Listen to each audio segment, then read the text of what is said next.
Meanwhile, at a news conference before Tuesday morning's practice, USC coach Steve Sarkisian again apologized for his behavior at the Salute to Troy, a reception held before each season for the football team, alumni, and athletic program donors. Sarkisian said a mixture of medication and alcohol led to his profanity-laced speech and inappropriate behavior at the event. Here's his apology. First and foremost, I'd like to apologize for my behavior Saturday night. I think the moral of the story is this.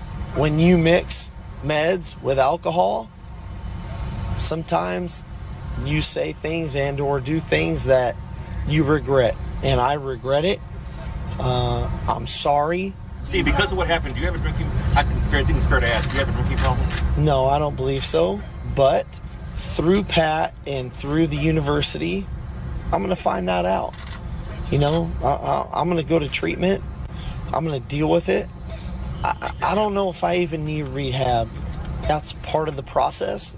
There was alcohol in our coaches' locker room after great wins, one way or the other.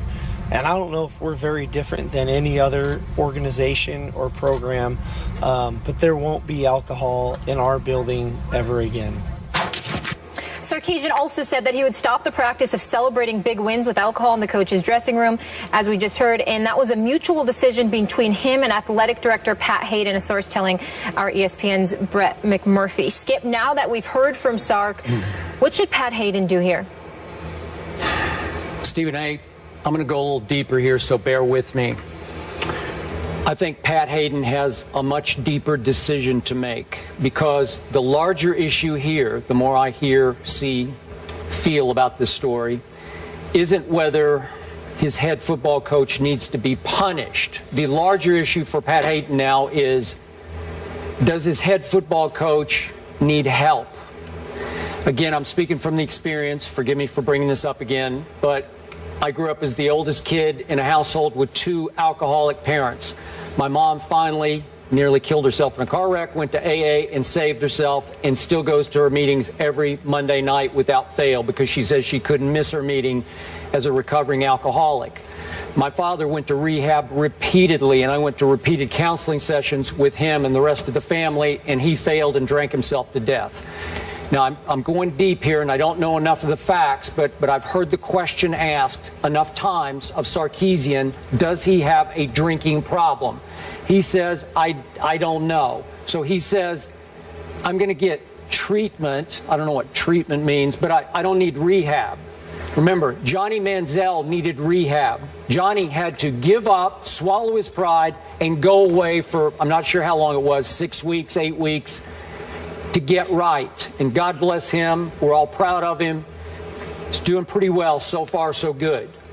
Some people, as you know, Stephen A., can get drunk and repent the next morning after they work through their hangover and say, you know what, I'm not going to do that anymore. And they can just go cold turkey, and maybe they go a whole year before they get drunk again. Some people just can't handle their alcohol. There have been reported incidents involving Sarkisian in the past where you start to wonder, does he have a problem? And I think Pat Haden, as his friend, he's a close friend of Sark's as well as his boss, is going to have to make one of those tough love calls here. Does his coach need more than a visit to the psychiatrist? Does he need more evaluation than that? Does he have a problem? Because it often requires tough love, you know, some sort of, it requires family members or close friends to stage what they call an intervention to say, hey, you need help. And that would have to come from Pat. Obviously, as we keep putting in the context, they have a loaded football team, ranked 8th in this latest, what was it, the AP poll? Mm-hmm. Yeah. So they're 8th in the country. Most people think they're going to win the conference going away. Could they compete for a national championship? Is his job maybe kind of on the line, or some of the USC faithful starting to wonder about him? All I know was that was such an embarrassment for the university because that was such a key moment in the season. And remember, he's going to have to speak to Trojan clubs around the Southland where you are right now, the Los Angeles area. Every week he probably is scheduled to speak to another Trojan club. So they're going to have to either get him right, get him help.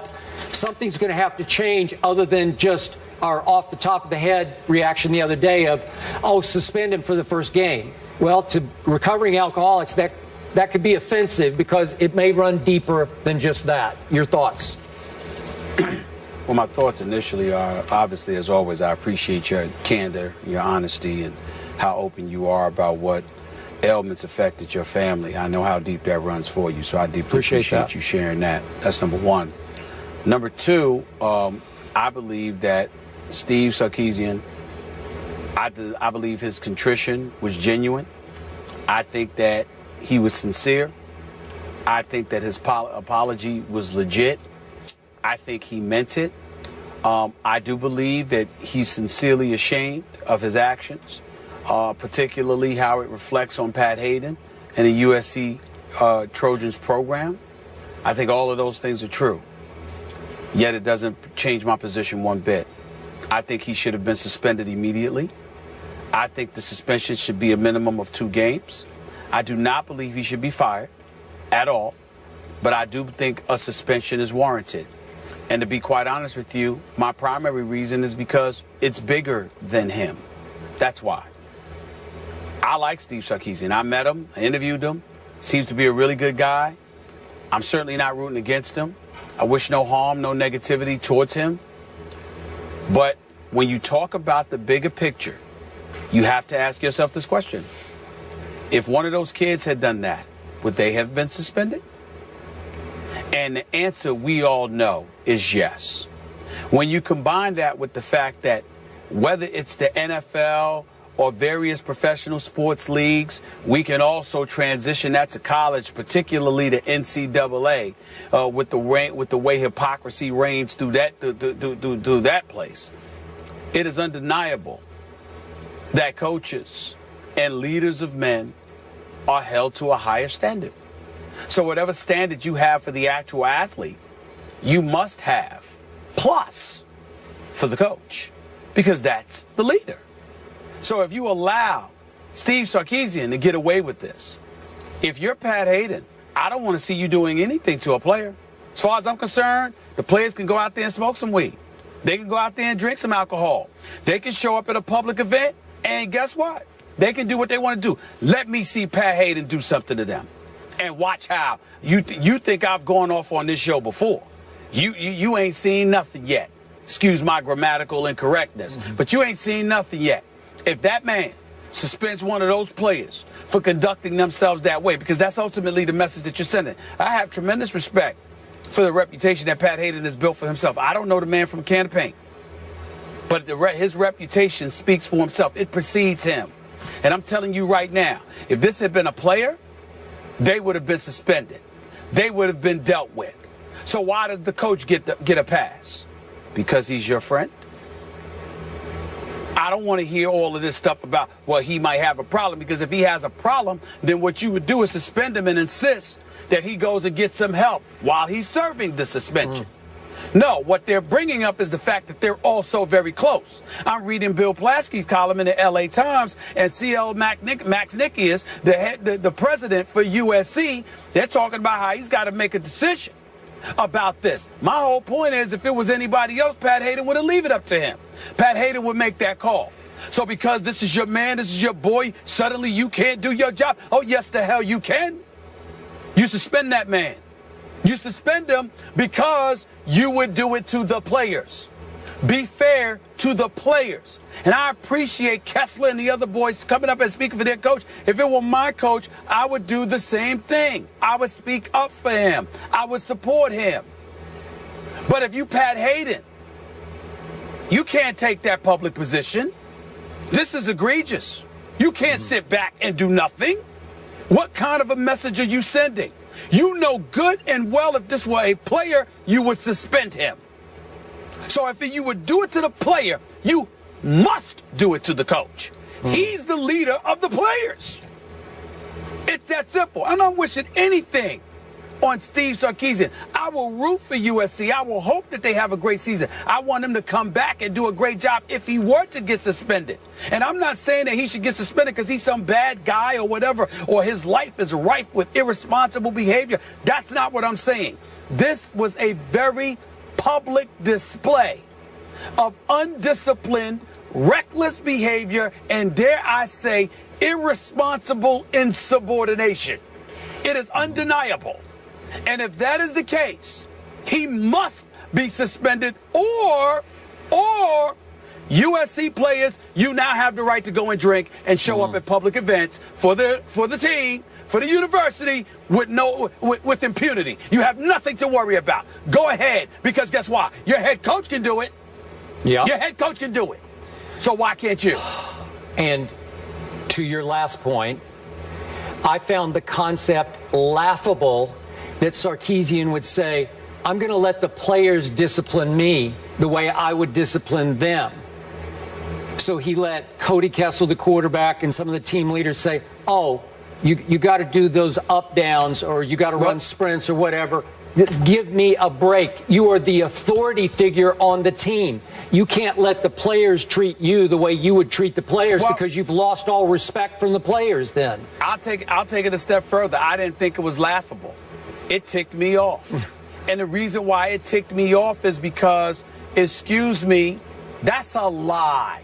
You know good and well, if a player showed up to, salute to Troy and everything that was going on, and they showed up like that, you would have suspended them. Right. You know you would have. There's no way that you would show up at an event for USC in public like that as a player, inebriated, slurred speech, all rocking back and forth, and looking just completely lost. There is no way that a player would show up in public like that representing USC, and Steve Sarkisian would not have suspended him. Yeah. That's my point. That was a lie. Yeah. That's why I don't find it laughable, because it was a lie. Well, you wouldn't just have them running sprints and up and downs and all of this stuff. You would have suspended them. You can't treat this kind of punishment the way you would being late for a meeting or dropping too many passes in practice or whatever it might be. This is so far beyond that. All I'm saying is you would have done it to the players.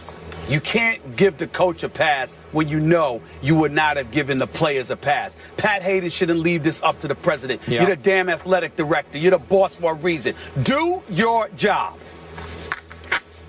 All right, we'll leave it there. So we both agree a suspension is needed in this case. Obviously, they're on the brink of greatness again. They're number 8, becoming that powerhouse that SC is. Hopefully, they can get that all straightened out. We move on to a player who's 1 year removed from the college game. That's Odell Beckham Jr., who showed out last season, and now defenders are showing up.